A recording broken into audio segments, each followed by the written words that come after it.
Hello বন্ধুরা, কেমন আছো তোমরা? আশা করি ভালো আছো। অনেক দিন আগে একটা ভিডিও বানিয়েছিলাম, তার পরের ভিডিওগুলো আর বানানো হয়নি। আমরা বেড়াতে গিয়েছিলাম, আগের ভিডিওটা যে দেখেছো সে অবশ্যই জানবে।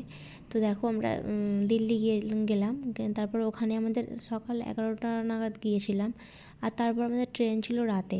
তাই আমরা এতটা টাইম কী করব, তাই একটা হোটেল নেওয়া হয়েছিল। ওখানে একটু ফ্রেশ ট্রেশ হলাম। তো দেখো, হোটেলটা বেশ সুন্দর। আমরা আগে পৌঁছাতে পারিনি, কিন্তু কথা ছিল আমাদেরই আগে গিয়ে হোটেলটা বুক করার। তো আমাদের সাথে যেনারা গিয়েছিলেন ওনারাই আগে পৌঁছে গিয়েছিলেন, তাই ওনারাই ঠিক করে রেখেছিলেন। দেখো, আমার বাবু মশাইয়ের কোলে উঠে পড়েছে। তারপর দুটো রুম নেওয়া হয়েছিল পাশাপাশি। একটা রুম হচ্ছে, এই রুমটা ছিল একটা রুম, এই রুমটা একটু বড়, আর পাশের রুমটা একটু ছোট। তো ওই রুমটা কী করেছিল, লক করে ফেলেছিল ভেতর থেকে আমার ননদের ছেলে। তো দেখো, হোটেল থেকে সব লোককে ডেকেছিলাম, ওনারা অনেক চেষ্টা করছিলেন কিন্তু কিছুতেই খুলতে পারছিলেন না। তারপর পিছন দিকে বারান্দার গেটটাও বন্ধ, অনেক দিন খোলা হয়নি, তাই জাম হয়ে গেছিলো, খোলা যাচ্ছিলো না। তারপর আমরা এইখান থেকে দরজার এপার ওপার থেকে আর কি ভিডিও কল হচ্ছে, দেখানো হচ্ছে যে এইভাবে খোল ওইভাবে খোল। তারপর অনেক চেষ্টা করে শেষমেশ হয়েছিল। এ দেখো, ওর পিপি ওকে আদর করবে বলে ছুটে আসছে, অনেক দিন দেখেনি। তারপরে আমরা ওখানেই খাওয়া দাওয়া করেছিলাম, খাওয়া দাওয়া করে ফ্রেশ হয়ে একটু, ওই ভিডিওটা আর করা হয়নি। তারপরে আমরা লাগেজ নিয়েই বেরিয়ে পড়েছিলাম দিল্লিটা একটু ঘুরবো বলে। দেখো, আমরা লাগেজ নিয়ে সব রেডি। তারপর ওখান থেকে আমরা গেলাম স্টেশনের দিকেই।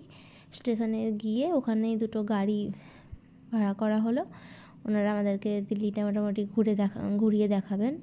তো আমরা ওখান থেকে গিয়েছিলাম হচ্ছে ইন্দিরা গান্ধী মেমোরিয়াল মিউজিয়াম। ওখানে গিয়ে এইসব ছবি লাগানো আছে ওখানে। তারপর এটা হচ্ছে অশোক স্তম্ভ, 4টে দিক, তাই আমি ঘুরে ঘুরে ক্যামেরা করছিলাম 4টে দিক। তারপর ওখানে ইন্দিরা গান্ধী যে শাড়িটা পরে উনি আর কি খুন হয়েছিলেন, মার্ডার হয়েছিলেন, তো ওই শাড়িটা ওখানে যত্ন সহকারে রাখা আছে। উনি যেটা এই ব্যাগটা সেই মুহূর্তে নিয়েছিলেন। তারপর ওটা ছিল ওনার লাইব্রেরি, যেখানে উনি টাইম কাটাতেন, অনেক টাইম কাটাতেন। সব কিছু আর কি ওনার খুব সুন্দর করে গুছিয়ে রাখা আছে। এমনকি ওনার পুজোর ঘরও আমরা ভিডিও করেছিলাম, কিন্তু এখানে ভিডিওটা আর দেওয়া হয়নি। তারপর আমরা পরপর যাচ্ছিলাম, ওখানে পুরো গান্ধী ফ্যামিলি আর কি।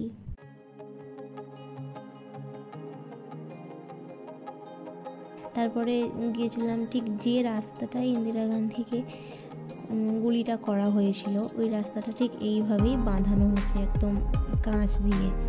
আর দেখো কত পাখি ওখানে, বড় বড় পাখি, এমনকি আমি ময়ূরও দেখেছি, তোমরা ভিডিওতে ওটা দেখতে পাবে।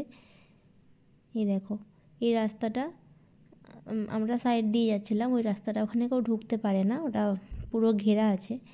আর এই যে রাস্তাটা এরকম সাদা একটা কিছু দিয়ে ব্লক করা আছে, আর এক জায়গায় দেখো কাঁচ দেওয়া আছে, ওই কাঁচের জায়গাটায় ওইখানটাতেই উনি তখন হেঁটে আসছিলেন, তখনই ওনাকে পিছন থেকে গুলিটা করা হয়েছিল।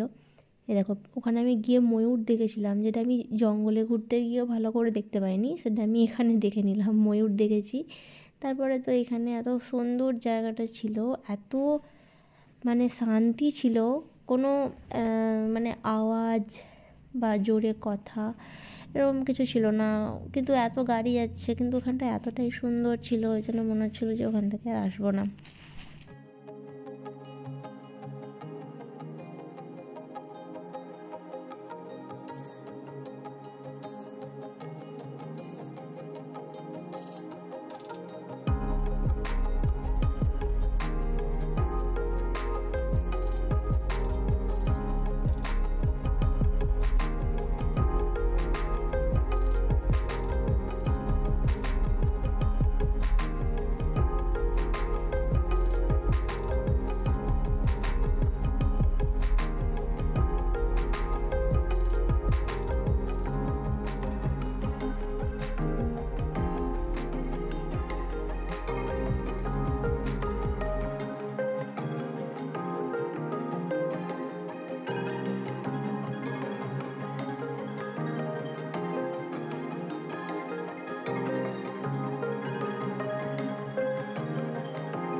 তারপরে আমরা ওখান থেকে বেরিয়ে গেলাম ইন্ডিয়া গেট। যাওয়ার পথে দেখো দিল্লি কত সুন্দর সাজানো গোছানো, গাছপালায় ভরা, তবে ওখানে পলিউশনটা একটু বেশি।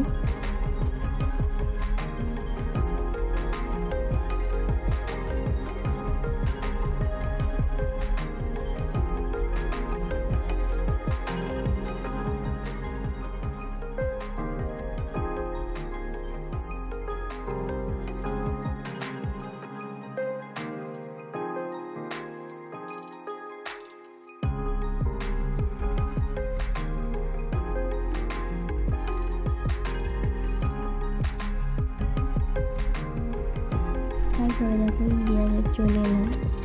ইন্ডিয়া গেটে এসে তো মানে আমি প্রথমবার যদিও, তো ইন্ডিয়া গেটে এসে আমার এত ভালো লাগছিল, মনে হচ্ছিলো যে এখানেই থাকি। আর এই যে ঘাসটা পুরো মনে হচ্ছিলো একটা গদি, খালি পায়ে হাঁটতে এত মজা লাগছিল।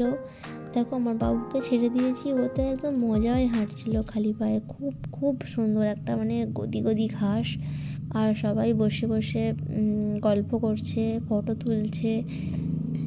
এত মানে ওখানে লোক ছিল, ভীষণ মানে ভিড়।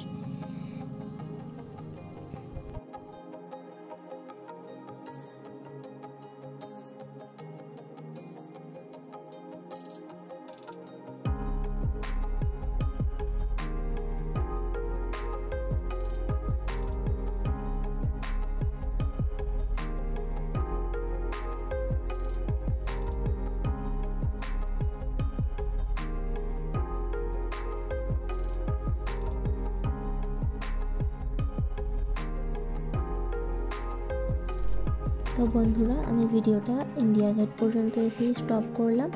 এরপরে আমি কোথায় গিয়েছিলাম সেই ভিডিওগুলো তোমাদের সাথে অবশ্যই শেয়ার করব। এই ভিডিওটা তোমাদের যদি ভালো লেগে থাকে তাহলে আমার পাশে থেকো, আমার সাথে থেকো, আমার চ্যানেলটা সাবস্ক্রাইব করো, একটা লাইক করো। Thank you for watching, bye bye. হ্যাঁ, আমরা লাস্টে গিয়েছিলাম লালকেল্লা, কিন্তু লালকেল্লার ভেতরে যাইনি, বাইরে থেকে আর কি ঘুরে চলে এসেছিলাম। তো ওই ভিডিওটা তোমাদের সাথে ভিডিও আমি করিনি, যদিও কয়েকটা ছবি তুলেছিলাম, ওটা তোমাদের সঙ্গে শেয়ার করে দিলাম।